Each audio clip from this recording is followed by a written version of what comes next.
Dr. Debi here, another dose of Dr. Debi. So today I wanted to talk about trust. And if you have trust issues, I get it. The shattering of trust is so foundational. It rocks you to your core. It shatters your sense of safety and security. So if you're wondering, why is this affecting me so much? Why is it hitting me so hard? That's why.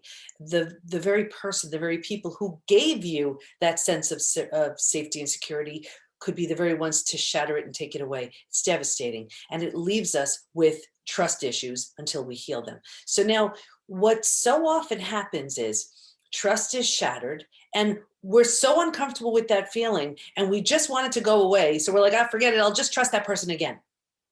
And we wonder why it backfires. And we wonder why we are like struggling with this whole idea of trust. So I have a 4-step trust rebuilding process. Of course, in the book, Trust Again, I go through it in much greater detail, but I wanted to share it with you because I think this would serve as a great, just something about getting started with trusting again. Ready? So it's 4 levels. When trust is shattered, a few things happen. Obviously, we don't trust the person who was lying, deceiving. We don't trust them, but we don't trust ourselves either because we're like, we're a right person. Why did I not see? How did I not know? How could this go on right under my nose? Right? We have all of these questions. And because it's so foundational, it shatters the very foundation. So it has to be rebuilt from the foundation. So the way to build trust with a rock solid foundation, you would need to start by rebuilding that very foundation. So it would be something as simple as, this would be the first level, something that you are so sure about, that you could be so sure about. I'm talking like, will the sun rise? And every morning you check, will the sun rise? I don't know. I don't believe it. And you go and you check, sure enough, there it is. Okay. I don't really believe it though. And you check again, sure enough, there it is. And you see it. So you do that enough times until you can feel really comfortable and confident in knowing, yes, the sun will rise. Now you have a foundation to stand on. From that space, you need to learn to trust in your wise inner guide, in your intuition, in your gut, because what happens is you get that gut feeling something doesn't feel right, but your mind talks you out of it. So we have to learn again to trust the gut. I had a mentor once who said, your gut's like 10,000 times more perceptive than your mind. But who do we listen to? The mind is this like unruly 10-year-old who's just making all kinds of demands, doesn't know better, but because it's carrying on, we listen. Our intuition will never speak to us that way. It's in the soft, gentle, one word, responses, that feeling, that knowing. We get that feeling or knowing, but we turn it down. We don't trust it. We don't listen, but we need to strengthen that again. So how do you do that? Well, you want to get a sense of what trust feels like for you. And it's different for everybody. So choose something that feels like trust and real and truth to you. 2 babies laughing, a dog wagging his or her tail. What is it for you? What does that feel like? The sun shining. What does trust feel like for you? How does it feel in your body? Open, expansive, loving, whatever it is. Remember that feeling because that's what trust feels like for you. On the other hand, what does a lack of trust feel like for you? What does deception feel like for you? Get that felt sense. Where do you feel that in your body? Does it feel tight? Does it feel closed, constricted? How does it feel? Think of D-Day, Discovery Day, whatever it is for you, where you felt that feeling of what a lack of trust feels like. How did it feel? That's what a lack of trust feels like for you. So now that you know what trust feels like and you know what a lack of trust feels like, trust that. So when you're going about your day and you're speaking with someone, which feeling are you getting? Right? Now, when someone is telling the truth, everything is aligned. Right? The thoughts, behaviors, actions, the mannerisms, what they're saying, feeling, the energy being sent is all aligned, is all congruent.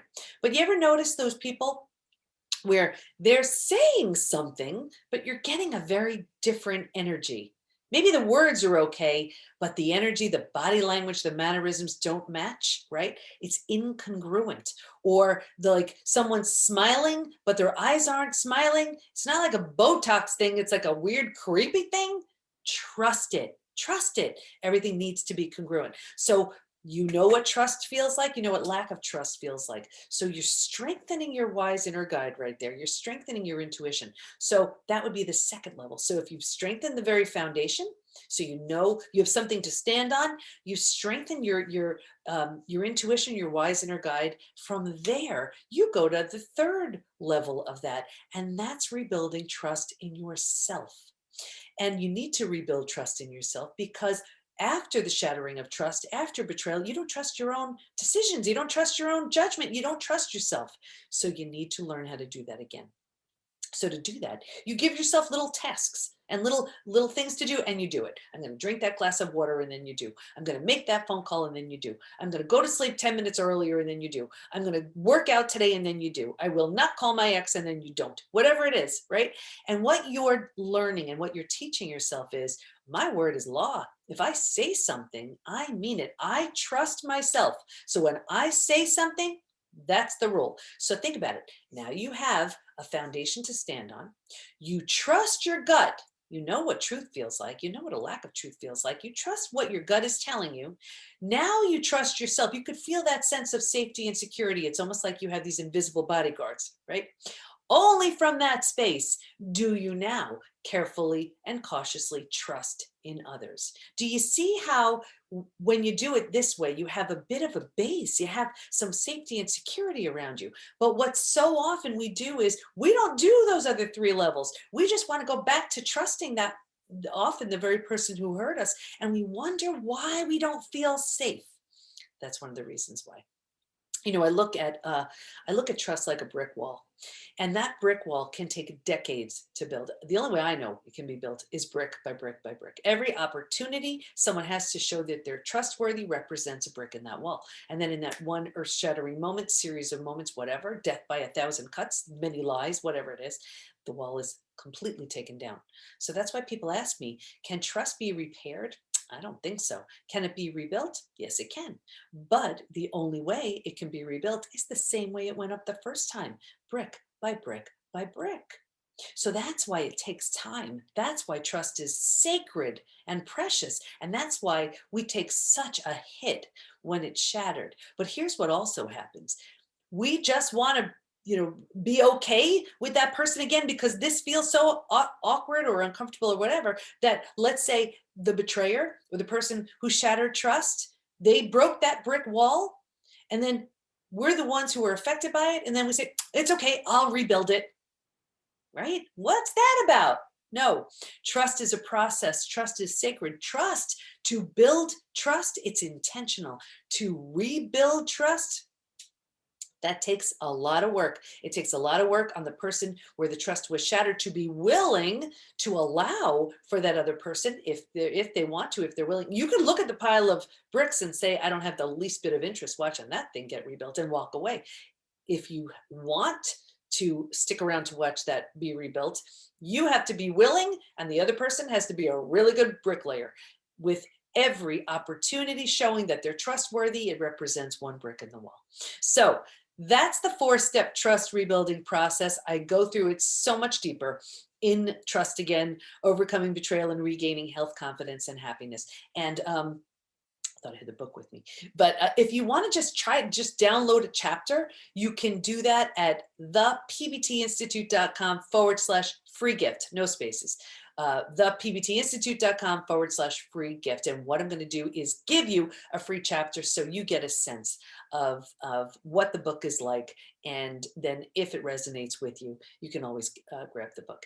And the whole idea in the book is I go into so much more detail of that 4-step trust rebuilding process, the 5 stages of betrayal to breakthrough with experiential activities, moving you through the 5 stages. You have all of my study participant stories in there. So this way you can see who you resonate with. My stories in there. And this way you see you're not alone, you're not crazy, you can heal from all of it. So if you're enjoying the show, I hope you are. Subscribe, rate, and review, and please tell anybody who could benefit to join us. So here we are, a dose of Dr. Debi as part of the From Betrayal to Breakthrough podcast. I'll see you next time. Bye-bye.